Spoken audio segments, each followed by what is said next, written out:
Chapter 3: Explaining God. A light bulb analogy. A light bulb produces light powered by electricity. Our body is the bulb. Our consciousness is the light. And God is the electricity.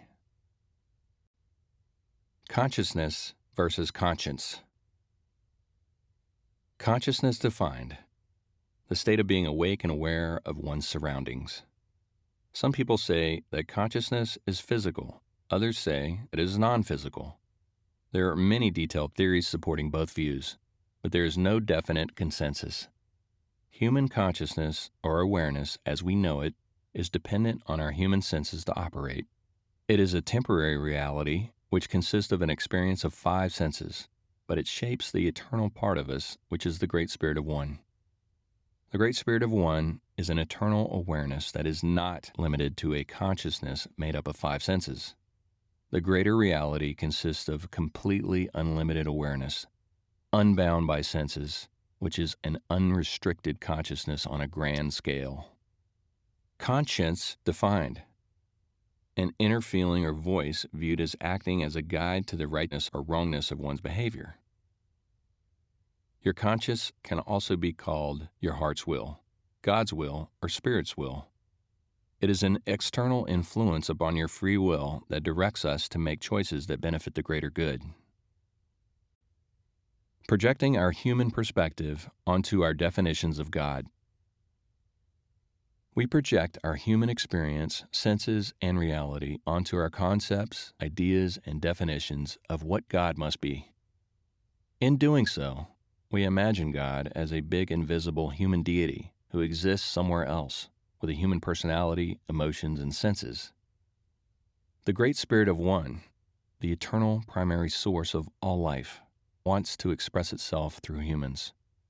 But for that to occur, we must surrender our human nature, our temporary self or ego's will, to the eternal Spirit's will, which is also called God's will or our heart's will. We must deny the will of our temporary physical self, flesh, and ego, our instinctual and hormonal wills that direct us to be selfish, unforgiving, revengeful, cruel, greedy, and intolerant, fighting and harming others. The illusion of separation hides the fact that we are one. It is an illusion that we are individuals. In our human reality, which is based on 5 senses, we appear to be individuals. But in the greater reality, unlimited by our 5 human senses, we are all one in spirit. That is hard to grasp when we are experiencing the human condition, because we look around and see all these other humans and other forms of life that appear separate. But the illusion is required for us to experience life as we do, for it to have the weight and meaning that it does for us. The illusion of being separate and individual begins at the time of our birth and continues forward throughout our experience until we physically perish. After we are born, we are given a name and we develop memories containing our free will choices throughout life. That experience creates a logical argument that we are all individual beings separated by space and wills. Logic says, I am not you. You and I have different names and experiences. Logically, how can we be one when we appear as many? We are born with amnesia, so that we do not know or fully understand that we are all part of one. The illusion of separateness is necessary to give each of us free will. If we did not have free will, our experience of life would not be the same.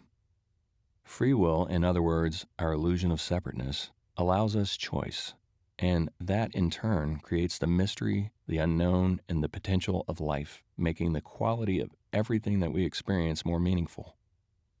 We need the illusion of separateness from each other in order to experience life here as we do, for the one to interact with itself.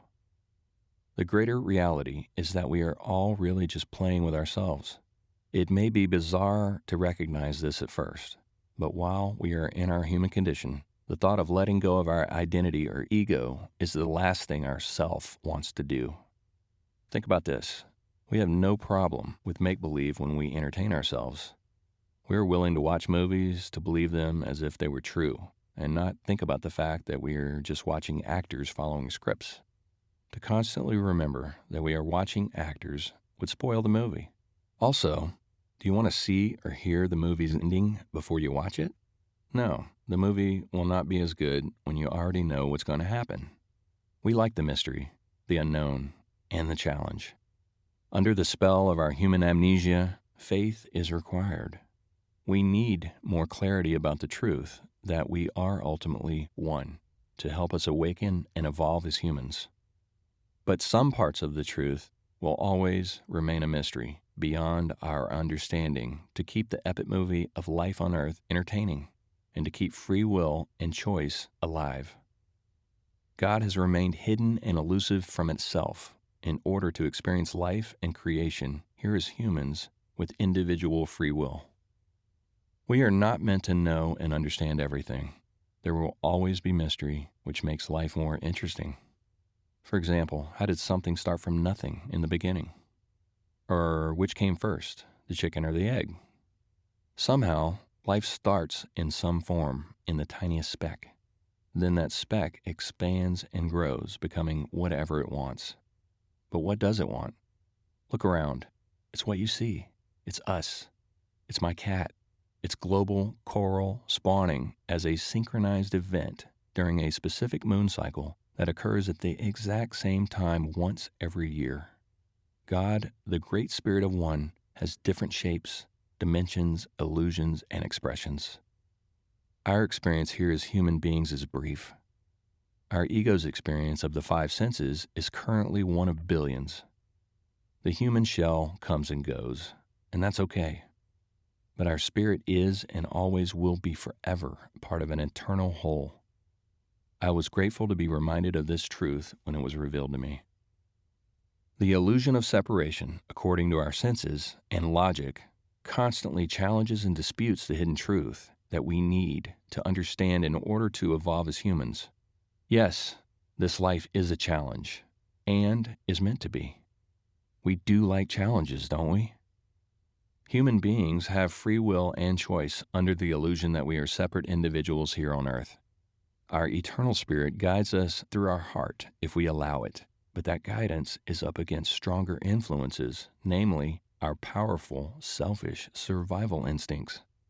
Our true identity is hidden from us while we have this human experience.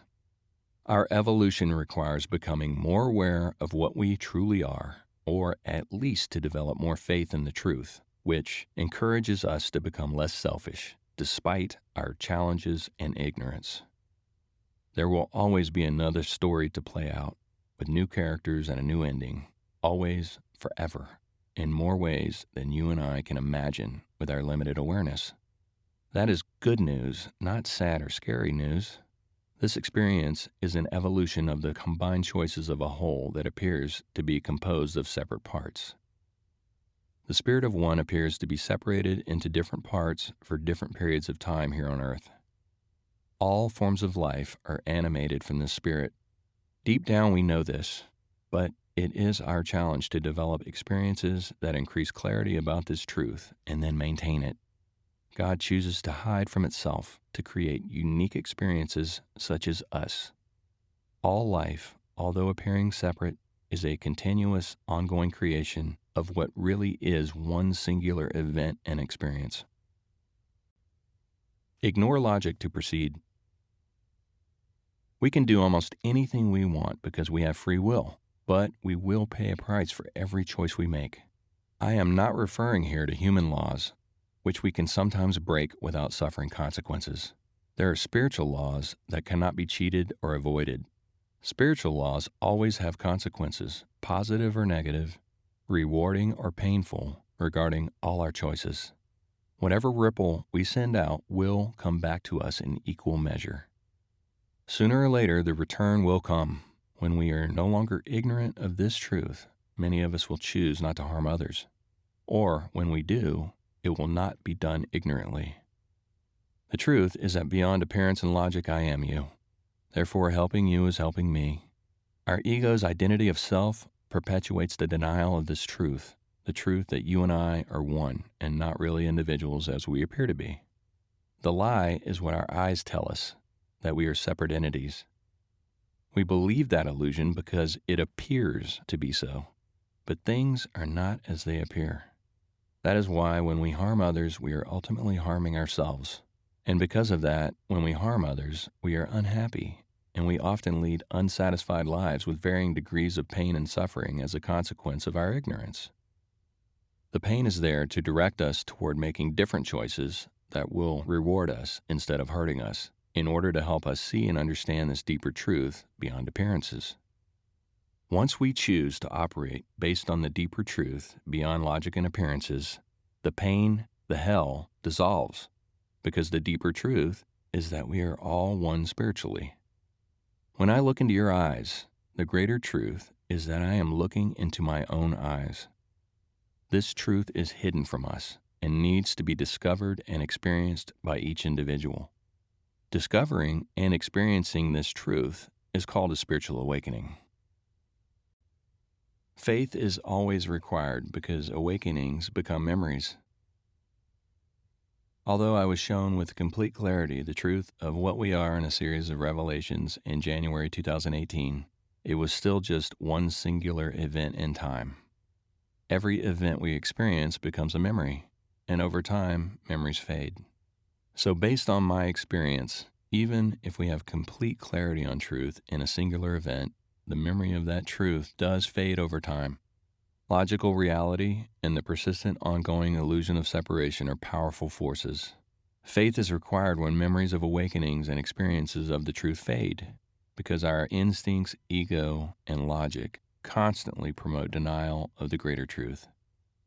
Spiritual awakenings are not permanent. They need to be maintained. There is no spiritual graduation. Ignorance causes conflict.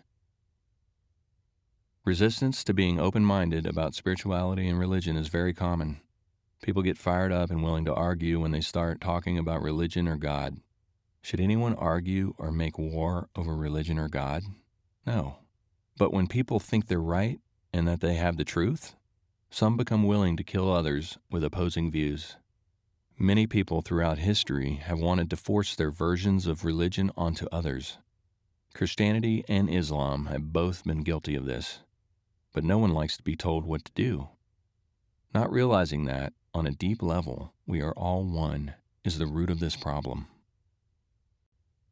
I am. I am. You are. We are. Think about that. We usually take our lives for granted unless faced with a terminal diagnosis. No matter what your circumstances, your feelings, or your emotions right now, you exist. The impossible is happening. I asked my Google Assistant on my cell phone to define I am. The first definitions that came up were 1. God seen as self-sufficient and self-existent. 2. A self-centered, arrogant person. Would you have guessed that the first definition of I am on Google would be God? Truth. You know it when you hear it. The truth rings a bell inside when you hear it. It's just a reminder of what you already knew deep down inside that you've forgotten. God is. God is on, not off. God is the energy and spirit of all life. God is creation and creative. God is the intelligence and orchestration for the good and benefit of all, forever. God is unconditionally giving and unconditionally forgiving. God is the parent of our parents. God is every race and culture on the planet. God is consciousness in every form. God is the one great spirit. God is forever changing, never destroyed. God is infinite. God is whatever it wants to be, unlimited and always. God is the more than 8 million species on this planet, including ours. God is unity. God is one, appearing as many. Stop ignoring the suffering on earth. 6 months after my primary revelations, I had a brief second revelation. I was given a mass-level awareness of all the pain and confusion that exist in this world right now. It broke my heart in an indescribable way. I wasn't shown the pain of just a few people. but a glimpse into the entirety of pain, suffering, and confusion throughout the planet. That experience was followed by an overwhelming feeling of empathy. I didn't want that experience, but I understand why it happened. It gave me the drive I needed to complete this book. For reasons of survival, a human being's default nature is to be selfish, to ignore the suffering around us in the world. Our selfish instinctual natures do not want to think about the suffering of others because we don't want to be obliged to help, although we may feel guilty for not helping if that is brought to our attention. The human default is to actively avoid focusing on the suffering of others. Each of us is connected to all other life on Earth. When there is pain or imbalance on the other side of the world, even though you don't see it and you're unaware of it, you feel it deep down on some level, because all life on this planet is connected spiritually. The healing begins with seeking and noticing who needs help, and then helping them. Free will has consequences. We have free will, which means we have the ability to make choices. We are not forced to choose a certain way, but how we choose will have consequences. Why did Hitler kill all of those Jewish people? Why did God allow that? Well, God did allow it, but God didn't choose to do it. Hitler had free will, and he chose to do it with his free will. He also convinced a lot of other people to follow him with their free will.